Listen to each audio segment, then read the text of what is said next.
Hello my dear friends. आज हम लोग का जो नया टॉपिक है वो क्लास 11th में प्लांट टिश्यू। जो पादप ऊतक है प्लांट टिश्यू, अगर प्लांट टिश्यू की बात करें दो प्रकार के इसमें ऊतक पाए जाते हैं। एक होता है परमानेंट टिश्यू और दूसरा मेरिस्टेमेटिक टिश्यू होता है। अगर ऊतक की परिभाषा की बात करें तो कह सकते हैं उत्पत्ति व कार्य की दृष्टि से समान कोशिकाओं के समूह को ऊतक कहते हैं। जैसे अगर मान लेते हैं कोशिकाएं में अगर डिफरेंशिएशन ना हो तो ऊतक नहीं बनेगा, और ऊतकों में अगर डिफरेंशिएशन ना हो तो जो प्लांट या एनिमल के जो ऑर्गन्स हैं उन ऑर्गन का निर्माण वहां पर नहीं होता। तो यहां पर हम लोग को पढ़ना है मेरिस्टेमेटिक टिश्यू, जो इंपॉर्टेंट रहता है प्लांट टिश्यू में। मेरिस्टेमेटिक टिश्यू जो होता है, सबसे पहले मेरिस्टेमेटिक टिश्यू को स्पारिंग जान लेते हैं। जो मेरिस्टेमेटिक टिश्यू है ये इसको सबसे पहले सी नगेली में जो है सी नगेली ने जो मेरिस्टेम शब्द है, इस मेरिस्टेम शब्द को जो है मेरिस्टेम शब्द का प्रयोग किया, जो कि एक शब्द मेरिस्टॉस से लिया गया था। एक शब्द मेरिस्टॉस से लिया गया था जिसका अर्थ होता है डिविजिबल। मतलब कि सी नगेली ने जो है मेरिस्टॉस शब्द का प्रयोग किया जिसका अर्थ होता है डिविजिबल, अर्थात विभाजनशील। यानी जिसमें विभाजन की क्षमता पाई जाए उसको विभाज्योतक के नाम से जानते हैं। यानी ऐसा ऊतक जिसमें विभाजन की क्षमता उपस्थित होती है, विभाजन की क्षमता पाई जाती है, उसे हम लोग विभाज्योतक के नाम से जानते हैं। तो ये विभाजनशील ऊतक है। जो मेरिस्टेमेटिक टिश्यू होता है, अगर मेरिस्टेमेटिक टिश्यू को हम बात करें कि इसके द्वारा होता क्या, तो मेरिस्टेमेटिक टिश्यू ही है जिसके द्वारा पौधे अपनी लंबाई, मोटाई और चौड़ाई में वृद्धि करते हैं। अर्थात जो इंपॉर्टेंट होता है किसी भी प्लांट का, तो सबसे इंपॉर्टेंट होता है उसके मेरिस्टेमेटिक सेल। जो मेरिस्टेमेटिक सेल या मेरिस्टेमेटिक टिश्यू जो होता है विभाज्योतक होता है, उसी विभाज्योतक के द्वारा ही जो है जो पौधे होते हैं अपनी लंबाई, मोटाई और चौड़ाई में वृद्धि करते हैं। तो यहां पर हम समझेंगे कि जो प्लांट बॉडी है उस प्लांट बॉडी में पोजीशन यानी स्थान के आधार पर जो मेरिस्टेमेटिक टिश्यू होते हैं कितने प्रकार के होते हैं। जो मेरिस्टेमेटिक टिश्यू होते हैं, अगर हम इसकी बात करें based on position in plant body, या कह सकते हैं meristematic tissue based on position in plant body. यानी कि जो मेरिस्टेमेटिक टिश्यू है विभाज्योतकी है, वो विभाज्योतक ऊतक जो है वो पौधों में स्थान के आधार पर कितने प्रकार के होते हैं। तो अगर हम इसकी बात करें based on position in plant body के तीन प्रकार के होते हैं। पहला होता है एपिकल मेरिस्टेम।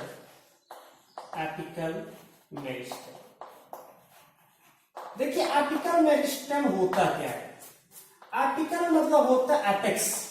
एपिकल का मतलब होता है एपेक्स।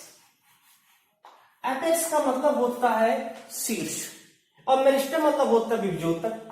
जैसे मान लेते सपोज करते हैं ये एक प्लांट है,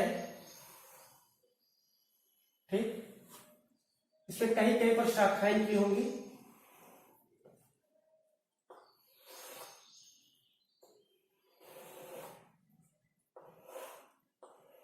ये इसकी एक जड़ भी रहेगी। बता देते हैं, मान सपोज करते ये है। तो इस प्लांट में जो अगर हम बात करें तो ये इसका जो है ये इसका शीर्ष भाग हो गया, ये भी शीर्ष भाग हो गया, ये भी शीर्ष भाग हो गया। यानी कि पौधे की चाहे वो तना हो, चाहे जड़ हो, चाहे शाखा हो, या तो उसकी पत्ती हो, किसी के भी जो अग्रिम भाग होता है, शीर्ष भाग होता है, वहां पर अगर जो वृद्धि हो रही है तो वो वृद्धि एपिकल मेरिस्टेम की देन होती है। मतलब जो एपिकल मेरिस्टेम होता है ये कहां पर पाया जाता है, ये प्लांट के ग्रोइंग रीजन पर पाया जाता है। जो ग्रोइंग रीजन होता है, जो ग्रोइंग रीजन जिसके कारण वो वृद्धि कर रहा है, तो पौधों के जो है ग्रोइंग रीजन ऑफ प्लांट्स, तो प्लांट के जो है पौधों के जो है जो ग्रोइंग रीजन है, वृद्धि वाले क्षेत्र होते हैं, वहां पर एपिकल मेरिस्टेम उपस्थित होता है, जिसके कारण पौधे अपनी लंबाई में वृद्धि करते हैं। इसका जो मेन काम क्या होता है, ये इलांगेशन करता है, इलांगेशन इन प्लांट्स। पौधों में जो है वृद्धि यानी लंबाई में वृद्धि कराने का कार्य करता है एपिकल मेरिस्टम। इस एपिकल मेरिस्टम से जानने के लिए यहाँ पर कुछ इसकी क्रियाविधि को समझने के लिए बहुत सारी थ्योरीज दी गई हैं। अगर हम इसकी कुछ थ्योरीज को पढ़े कि कौन कौन सी थ्योरीज दी गई है, तो बहुत सारी इसमें थ्योरी दी गई है। सबसे पहले अगर थ्योरी की बात करें, पहली थ्योरी यह है apical cell theory. Apical cell theory, जो एपिकल सेल थ्योरी है इसको जो है सी नगेली ने जो है प्रस्तुत किया था। सी नगेली ने सन 1858 ईस्वी में 1858 में इन्होंने एपिकल सेल थ्योरी दिया। इनके अनुसार जैसे एक कोशिका होती है, एक छोटी सी सेल है, इस सेल में डिवीजन के द्वारा लगातार जो है एक पूरे संपूर्ण बॉडी का निर्माण यहाँ पर होता है। इसे मान लेते एग्जाम्पल बना लेते हैं, यहाँ पर बहुत सारी कोशिका का समूह बन गया, तो ये यहाँ पर एक ऑर्गेनिज्म का निर्माण यहाँ पर होता है। तो ये यहाँ पर हमने कहा कि जो एक कोशिका से विभिन्न प्रकार के जो यहाँ पर कोशिका बन रही है और पौधा या जंतु की लंबाई वृद्धि कर रहा है, वो एपिकल सेल की देन है। और ये जो ये विचारधारा है एपिकल सेल थ्योरी, लेकिन केवल जो कुछ उच्च वर्ग के शैवाल, ब्रायोफाइट और टेरिडोफाइट पौधों पर ही जो है यह जो है ये विचारधारा लागू होती है, क्योंकि उसमें जब पत्तियां नहीं पाई जाती हैं, उसमें उस तरह से पत्तियां या कह सकते बहुत सारे विकसित अंग नहीं, तो पौधे छोटे होते हैं। तो जो एपिकल सेल थ्योरी होती है, ये एपिकल सेल थ्योरी जो उसके जो उच्च वर्ग कुछ शैवाल हो गए, ब्रायोफिटिक प्लांट्स होगा, टेरिडोफिटिक प्लांट्स पर ही जो है ये थ्योरी जो है लागू होती है। दूसरी जो थ्योरी दी गई histogen theory. Histogen theory, histogen theory को हेस्टीन ने दिया। हिस्टोजन थ्योरी को हेस्टीन ने जो है सन 1870 ईस्वी में दिया। हेस्टीन ने क्या बताया कि जो पौधे होते हैं, इन्होंने थोड़ा उच्च वर्ग के पौधों के बारे में बताया कि जो पौधे होते हैं इनके जो निर्माण होते हैं, उनके ऊतकों का विभिन्न प्रकार के जो ऊतक बनते हैं, उन ऊतकों का जो निर्माण होता है वो पौधों में 3 स्तरों से बनते हैं। उसको उन्होंने नाम दिया हिस्टोजन। जो 3 स्तर थे उसको नाम दिया हिस्टोजन, और उस 3 स्तर थे, पहला था यहां पर जो है हिस्टोजन, पहला था यहां पर पेरिडर्म।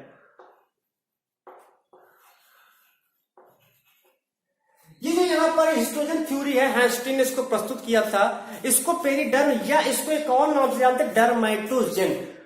डर्मेटोजेन, अगर डर्मेटोजेन लिखते हैं तो थोड़ा और अच्छा रहता है, समझने में इजी हो जाता है, डर्मेटोजेन। लेकिन ध्यान रहे इसको हम लोग पेरिडर्म भी कह सकते हैं। इन्होंने कहा कि एक डर्मेटोजेन होता है, दूसरा पेरिब्लम होता है, और तीसरा प्लीरोम होता है। इन्होंने कहा कि डर्मेटोजेन है, इस डर्मेटोजेन, डर्मा मतलब होता है स्किन और जेन मतलब होता है सिंथेसिस या formation. The formation of skin is known as dermatogen. जो उसकी बाहरी त्वचा है, उस प्लांट की बाहरी त्वचा है, उस त्वचा का जो निर्माण होता है वो उसके डर्मेटोजेन भाग से होता है। डर्मेटोजेन जो ऊतक है उससे होता है।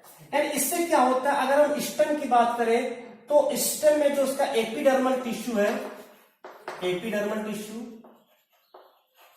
इससे होता है, इसी से उत्पन्न होता है। इसके अलावा पिलीफेरस लेयर भी जो है, जिससे रोम बनते हैं, मूल रोम, पिलीफेरस लेयर भी इसी से बनता है। इसके अलावा जो है पिलीफेरस लेयर, पेरिब्लम भी इसी की देन है। और इसके अलावा जो है जो रूट कैप होता है, उस रूट कैप जिसको हम लोग कैलिक्ट्रोजेन कहते हैं, रूट कैप का जो निर्माण होता है उसको जो कैलिक्ट्रोजेन कहा जाता है।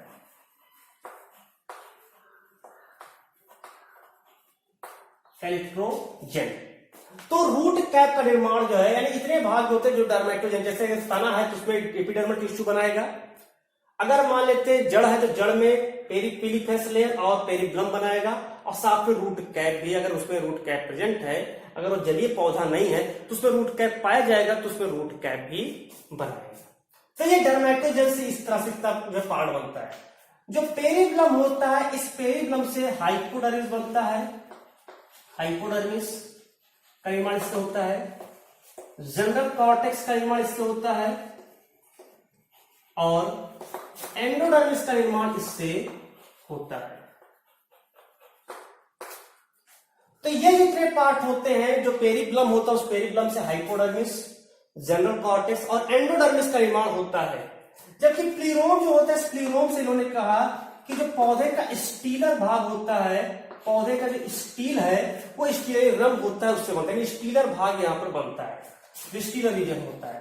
तो स्टीलर रीजन के अंतर्गत कौन कौन आते हैं? स्टील में बात पे जो रंग होता है, उस रंग में कौन कौन से भाग होते हैं? तो इस स्टील में एक तो सबसे पहले प्राइमरी वैस्कुलर सिस्टम होता है, प्राइमरी वैस्कुलर सिस्टम होता है। इसके अंतर्गत जो है मेडलरी रेज होता है, मेडलरी रेज आता है। इसके अंतर्गत पेरिसाइकल आता है और इसके अंतर्गत पिथ आता है। तो ये जो होता है ये स्टील कहलाता है। इतने भाग को हम मिला करके स्टील कहते हैं। तो इसमें primary vascular system, medullary rays, pericycle और पिथ का निर्माण जो होता है वो प्लीरोम से होता है। तो इस तरह से हिस्टोरियन थ्योरी ने बताया कि जो टिश्यू होता है, मेरिस्टेमेटिक टिश्यू में जो एपिकल सेल होता है, उस एपिकल सेल से भी बाद में 3 प्रकार की कोशिकाएं बनती है, 3 प्रकार के ऊतक बनते हैं, डर्मेटोजन, पेरिब्लम और प्लीरोम। डर्मेटोजन से उसकी बाहरी परत होती है उसका निर्माण होता है, उसके नीचे वाले भाग जनरल कॉर्टेक्स और एंडोडर्मिस है, हाइपोडर्मिस है, वो पेरिब्लम से बनता है। और स्टीलर जो रीजन होता है वो प्लीरोम भाग से बनता है। तीसरा जो पार्ट होता है, ये तीसरी जो थ्योरी है, एक और थ्योरी इसमें दिया गया, उसको नाम दिया ट्यूनिका कार्पस थ्योरी। ट्यूनिका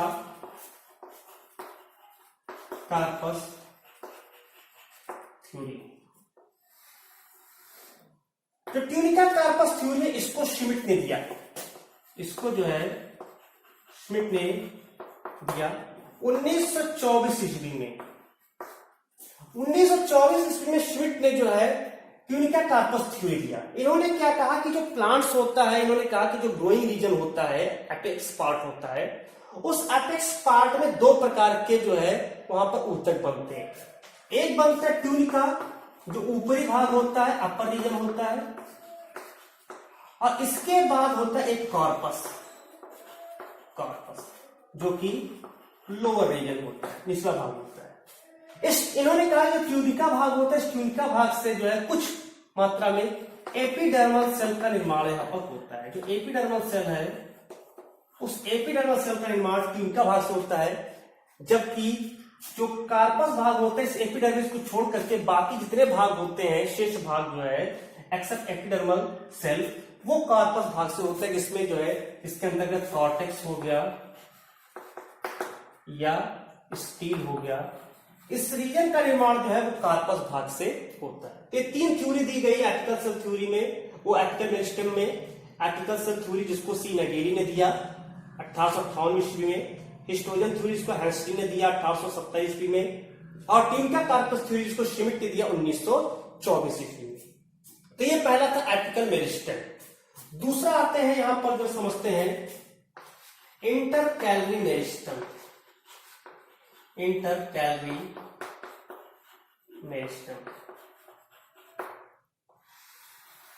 असल में जो इंटरकैलरी मेरिस्टेम होता है, ये इंटरकैलरी मेरिस्टेम यानी जिसको अंतर्वेशी विभजोतक कहते हैं, यह अंतर्वेशी विभजोतक एपिकल मेरिस्टेम की ही देन होती है। जैसे जब प्लांट वृद्धि करता है, मैंने बताया था कि चित्र सही है,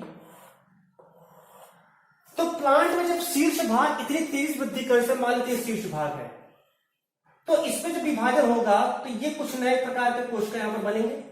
तो हो सकता है कि इसमें जो एपिकल सेल है उसमें इतनी तीव्रता से कभी कभी विभाजन होता है कि कुछ कोशिकाएं फट करके एक अलग प्रकार के जो है शाखा का निर्माण कर लेती है, यानी कुछ कोशिकाएं फट करके ये अलग बन जाती है। तो ये भी अपनी वृद्धि शुरू कर देती है और ये भी अपनी वृद्धि शुरू कर देती है, फिर कुछ कोशिकाएं फट करके अलग होकर के इस तरह से लगातार पौधा अपनी लंबाई में वृद्धि करता है और उससे लगातार शाखाओं का भी विकास होता है। ऐसा तब होता है जब मान लेते हैं कि एपेक्स पार्ट पर कोशिका विभाजन की प्रक्रिया बहुत तेजी से हो रही है, लेकिन उतनी तेजी से वो लंबाई में नहीं बढ़ पाता है, तो उसकी कुछ कोशिकाएं फट करके शाखाओं का निर्माण करती हैं, जिससे को हम लोग इंटरकैलरी मेरिस्टेम कहते हैं, यानी अंतर्वेशी बीजोतक कहते हैं। इससे क्या बनता है? इससे ब्रांचेज बनेंगे। जो पौधा है उस पौधा ब्रांचेज ऑफ प्लांट्स, पौधे के शाखाओं का निर्माण जो होता है वो जो होता है इंटरकैलरी मेरिस्टेम के द्वारा होता है, जो कि एपिकल मेरिस्टेम की ही देन होती है। तीसरा रीजन होता है जो है एपिकल हो गया, इंटरकैलरी हो गया। तीसरा यहां पर जो पार्ट होता है वो है लैटरल मेरिस्टेम।